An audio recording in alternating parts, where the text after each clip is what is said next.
नमस्कार दोस्तों, स्वागत है आपका हमारे चैनल यानी कार्नर में। मैं रमेश चंद्रा आपके लिए लेके आया हूँ कोरोना कैप फुल नाम का एक special course. It's refer to study in lockdown period. ये लॉकडाउन के समय ये कैप्सूल आपके फैक्ट और कॉन्सेप्ट को बेहतर बनाएगा और जिससे आपकी सामान्य ज्ञान पर आपकी पकड़ मजबूत हो सके। हमारा लक्ष्य आप इस लॉकडाउन के समय जहाँ भी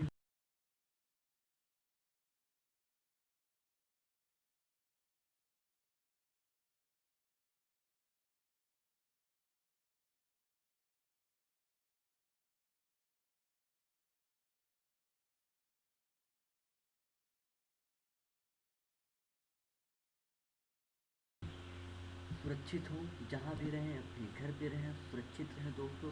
अधिक से अधिक लोगों से सोशल डिस्टेंस बना के रखिए, चिड़ रहें, सुरक्षित रहें जहाँ भी हो। चाहे आप फंसे हों, चाहे आप घर पे हों, जहाँ भी हो, हमारी आपसे गुजारिश है कि आप एकांत में रहें, क्वारंटाइन रहें, सोशल डिस्टेंसिंग का पालन करें। कहीं अगर मजबूरी में जाना हो तो मास्क लगा के जाएं, सैनिटाइज़र का यूज करें। और अगर आपके यहाँ कोई भी आ रहा है तो सबसे पहले उसका आप साबुन से हाथ धुलवाएं।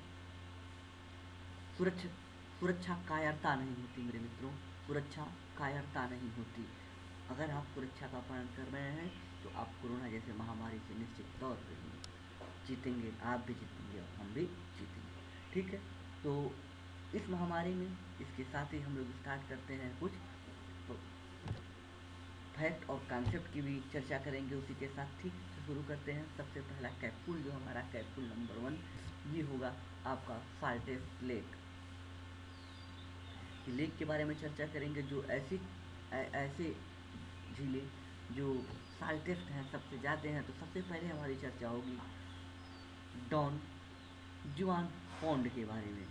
डॉन जुआन पौंड के बारे में हम चर्चा करेंगे। ये ड्राई वैली आप अंटार्कटिका में है, जिसे अंटार्कटिका जिसे हम साउथ पोल के नाम से जानते हैं, दक्षिणी ध्रुव के नाम से जानते हैं, वहीं पे अवस्थित है।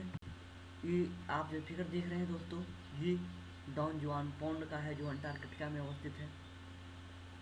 इसकी लोकेशन अगर हम बात करें तो ये अंटार्कटिका में है। ये प्लेनेट अपने अपने प्लेनेट पे सबसे खारी यानी सबसे ज़्यादा लवड़ी अगर कोई बॉडी है या झील है, तालाब है, कुछ भी है, उसमें से ये एक है। सबसे पहला स्थान इसका है। उसके बाद अगर देखें तो इसकी जो लोकेशन है, हमने जैसा आपको बताया कि अंटार्कटिका में है, साउथ पोल पे है, दक्षिणी ध्रुव पे है। इसी के ऊपर ओजोन परत बनती है जो अब काफ़ी हद तक अच्छी है। इस लॉकडाउन में काफ़ी हद तक सुरक्षित हो गई है, काफ़ी हद तक। अभी हाल ही में रिसेंटली में न्यूज़ मैंने देखा, मुझे बड़ी खुशी हुई कि इस लॉकडाउन में पॉल्यूशन और ओजोन परत जैसे कई जो इन्वायरमेंटल समस्याएं थी उनका निराकरण हुआ है। लेकिन जैसे ही फिर ये लॉकडाउन हटेगा फिर ये समस्याएं बननी स्टार्ट हो जाएंगी। हाँ, तो चर्चा करते हैं डॉन जुआन पौंड की। तो अंटार्कटिका में अवस्थित है। इसका जो एरिया है 3 हेक्टेयर के आसपास है। बहुत बड़ा एरिया नहीं, बहुत छोटा सा एरिया है। 3 हेक्टेयर के आसपास इसका एरिया है। ये विश्व में सबसे खारी झील कह सकते हैं, अपने प्लेनेट पे अवस्थित सबसे खारी झील कह सकते हैं या फिर तालाब कह सकते हैं। अंटार्कटिका में अवस्थित है और 3 हेक्टेयर इसका एरिया है। इसके बाद जो हम चर्चा करेंगे अन्य झीलों में, उसमें होगी वान झील टर्की। वान झील टर्की जो विश्व की अब तक की सबसे खारी झील थी, लेकिन जब से वान डॉन जुआन की पौंड आ गया है तब से ये सेकंड स्थान पे हो गई है। अब बात करते हैं, देखिए लेक वान की। लेक वान जो अवस्थित है ये आपकी तुर्की में अवस्थित है। तुर्की या टर्की जिसे कहते हैं। इसका जो एरिया है 3755 किलोमीटर स्क्वायर है या स्क्वायर किलोमीटर है। ये आप फिगर देख लीजिए, यही है आपकी वान लेक टर्की की। अगली हमारी चर्चा होगी डेड सी के बारे में। डेड सी के बारे में, डेड सी जो जिसकी लोकेशन आपको बताएंगे, ये भी आपकी वेस्ट एशिया में पड़ता है, खास करके मिडिल ईस्ट वाले एरिया में। काफ़ी विवादित झील है ये एक तो इजराइल के बॉर्डर शेयर करता है, दूसरा जॉर्डन और तीसरा वेस्ट बैंक से सटा हुआ है ये। आपको हम मैप में भी दिखाएंगे इसकी लोकेशन। तो इजराइल, जॉर्डन और वेस्ट बैंक, इसका जो एरिया है 605 किलोमीटर स्क्वायर है। काफ़ी विवादित होता है ये आप देखिए इसके मैप में लोकेशन देखिए। आप देखेंगे नीचे की तरफ आपको दक्षिण में आपकी इजराइल है, और यही इजराइल का बॉर्डर इसको चारों तरफ से घेरते हुए उत्तर में भी चला गया है, और वहीं कॉर्नर पे वेस्ट बैंक है। जबकि इसके पूर्व में आप देखिए ध्यान से, तो जॉर्डन, जॉर्डन जो एक देश है, जॉर्डन है। यानी ये चारों तरफ से घिरा हुआ है, और इसको लेके काफ़ी विवाद होता है। इसका एरिया कितना है? 605 किलोमीटर स्क्वायर। इस देश में 3 देशों के बॉर्डर में है, 3 देशों से सीमा साझा करता है, Israel, Jordan and West Bank. ठीक है मित्रों, आगे चलें। अब देखिए हम चर्चा करेंगे ग्रेट साल्ट लेक की। जो 3rd नंबर की, जो 4th नंबर पे लेक आता है वो ये डॉन जुआन के बाद, वान लेक के बाद, डेड सी के बाद, और उसके बाद जो नंबर आता है ग्रेट साल्ट लेक की। ग्रेट साल्ट लेक की चर्चा करने से पहले आप इस पर जान लीजिए कि लोकेशन कहाँ पे है। इसकी लोकेशन है south United state of America, USA में। ये नॉर्थ अमेरिका कॉन्टिनेंट में अवस्थित है, और इसका जो एरिया है 4400 किलोमीटर स्क्वायर है। जिसकी एक विशेषता ये है कि ये कैलिफोर्निया, जो आपका जो मरुस्थल है मोजाबे और सोनेरन कैलिफोर्निया के पास, जो कैलिफोर्निया धारा के बहने से उत्पन्न होता बनता है, उसी के थोड़ी दूर पे पूरब में अवस्थित के लिए स्पेशली है। और वे टर्टल आते हैं, अपना प्रजनन करते हैं और अपने बच्चे अंडे देते हैं। अंडे देने के बाद वो चले जाते हैं, फिर उनका पानी लेके चले जाते हैं। तो इस टर्टल को भी जोड़ के आप यहाँ से समझिएगा। आगे चलें। ये फैक्ट आपको ये जानना होगा मित्रों यहाँ पे कि एक रोचक तथ्य है कि उसे आप समझ लीजिए, ताज़े पानी की झील की तुलना में खारे पानी की झील में तैरना बहुत ही आसान होता है। ऐसा क्यों होता है? ये आप अक्सर सुने होंगे, तो आप एक एक फैक्ट भी समझते चलिए। इसमें इसका एक कॉन्सेप्ट है, उसको हम आपको डिलीवर करते हैं। देखिए समझिए कि क्यों ऐसा होता है। इसका कारण है लवणता। देखिए सबसे बड़ी, अगर खारी पानी झील है तो उसकी जो लवणता होगी, सैलिनिटी, वो ज़्यादा होगी। अगर सैलिनिटी ज़्यादा है तो उसकी जो डेंसिटी होगी, घनत्व, वो खुद भी खत ज़्यादा हो जाएगी। क्योंकि जो सैलिनिटी होती है वो डिपेंड करती है आपके डेंसिटी पे। डेंसिटी अगर ज़्यादा है तो श्यानता यानी गाढ़ापन वो भी ज़्यादा होगा। और जब गाढ़ापन ज़्यादा होगा तो जो बल, उत्प्लावन बल जो लगता है पानी में, वो ज़्यादा लगेगा।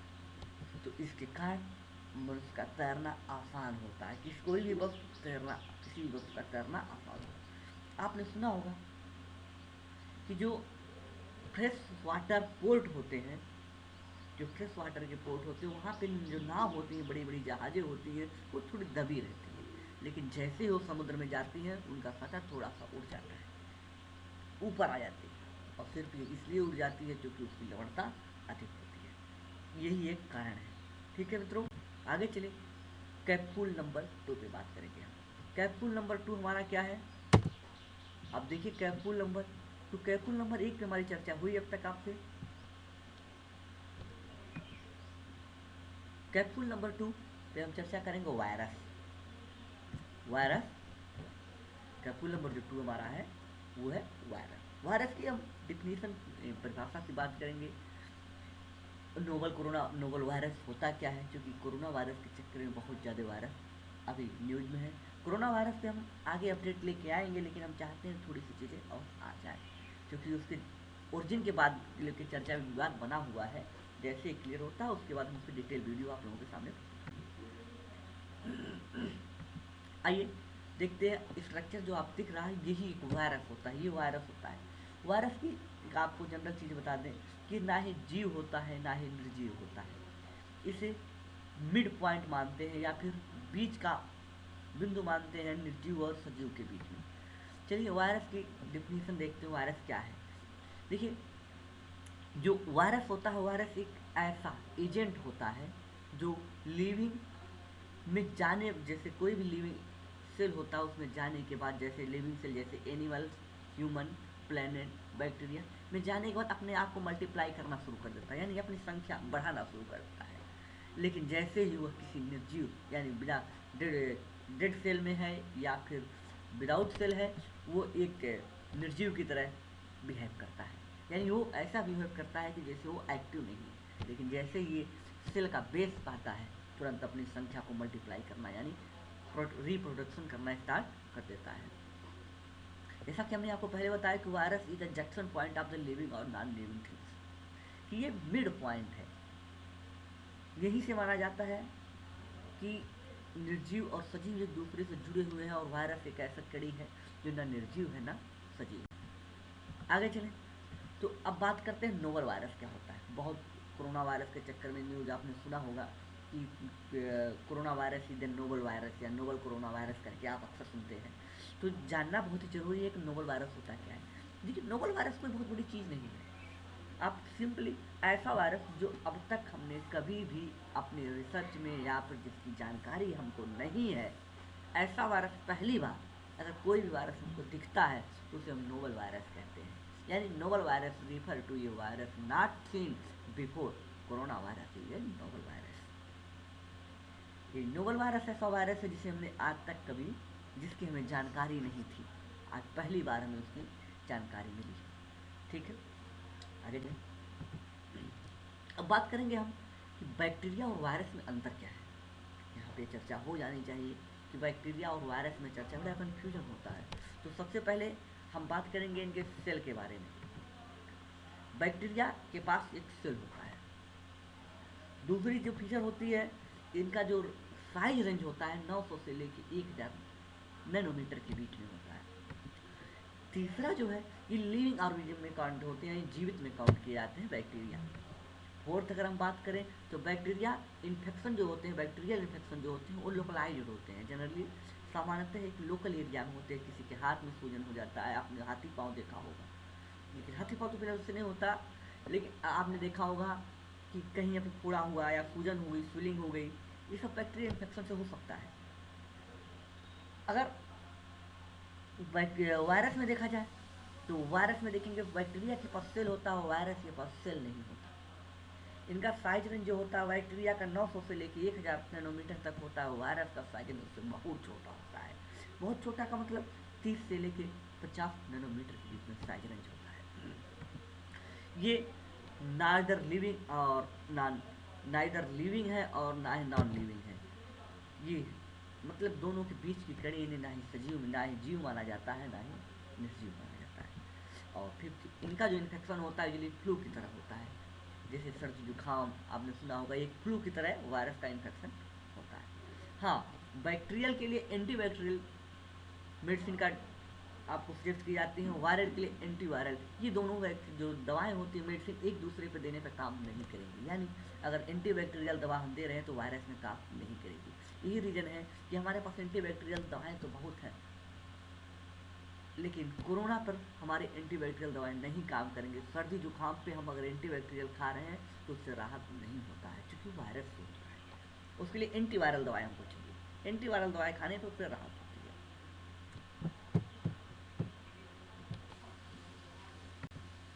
तीसरा है हमारा जियोग्राफिकल इंडिकेशन टैग यानी GI टैग। हाँ, इसके पहले आपको बता दें, कल ही हमारे माननीय प्रधानमंत्री जी ने संबोधन किया देश को एक बार फिर, और लॉकडाउन 3 को बढ़ा के लॉकडाउन 4 का लागू करने का भी उन्होंने संकेत दिया है, और बहुत ही बड़ा 20 लाख करोड़ रुपए का पैकेज हमारे देश को दिया है, जिसकी वित्त मंत्री आज घोषणा करेंगी।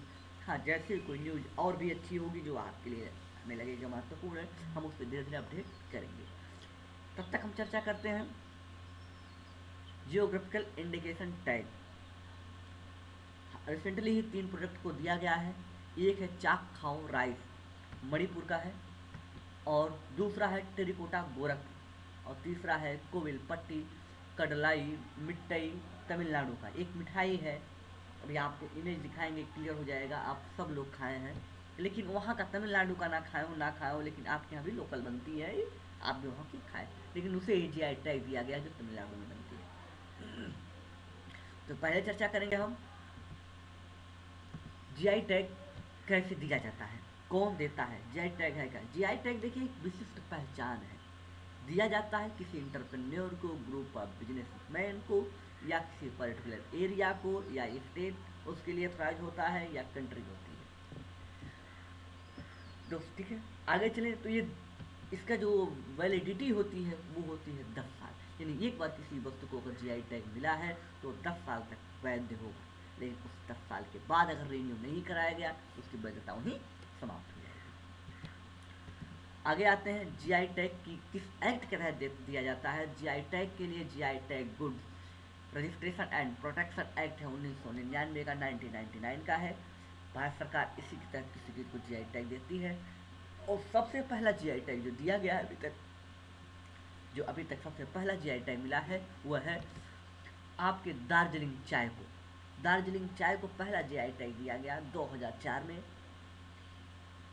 ये जो एक्ट था हमारा 1999 का, ये लागू हुआ था 2003 में, और उसके बाद 2004 में दार्जिलिंग चाय को इसका जीआई टैग मिला। ये पूछा जा सकता है प्रश्न कि पहले सबसे पहला जीआई टैग किस प्रोडक्ट को दिया गया? 4 ऑप्शन दे देंगे, दार्जिलिंग चाय, आपका कोई गुड़ उठा के दे देंगे, बंगाली रसगुल्ला दे देंगे, तो ऐसे 4 ऑप्शन क्रिएट कर सकते हैं। ठीक है, आगे चलें, आप उसका पिक देख लीजिए, दार्जिलिंग चाय की पिक की है, बहुत ही महंगी मिलती है दार्जिलिंग चाय, इसकी कॉस्ट बहुत ही कॉस्टली होती है। आइए चर्चा करते हैं, पहला जो प्रोडक्ट था चाखाओ राइस मणिपुर का, जिसे जीआई टैग मिला है हाल ही रिसेंटली में। इसके फीचर्स क्या है? जिसका जो कलर होता है वो होता है ब्लैक, काले रंग का होता है इसका कलर। दूसरी चीज़, इसका जो वेट होता है वो बहुत अधिक होता है, यानी जो सामान्य राइस होते हैं, जो हमारे सामान्य चावल होते हैं, इन चावल की तुलना में इसका जो वेट होता है बहुत ही अधिक होता है। ये दोनों जो ब्लैक और वाइट, जो वेट ज़्यादा होता है, इसका कलर काला होता है, ये दोनों एक ही तत्व के कारण होते हैं। ये यौगिक पाया जाता है जिसका नाम है एंथोसाइनिन। एंथोसाइनिन नाम का एक तत्व पाया जाता है जिसके कारण इसका कलर और वेट दोनों अधिक होता है। आप उसका पिक देख लीजिए, ये है आपका चाओ खाओ का पिक, चाक खाओ का ये है पिक, आप इसे देखिए, और एकदम ऐसे ही ब्लैक कलर का होता है जिसे जीआई टैग मिला। इसका यूज़ दलिया बनाने और मिठाई बनाने में भी इसका किया जाता है, टेस्टी होती है काफ़ी।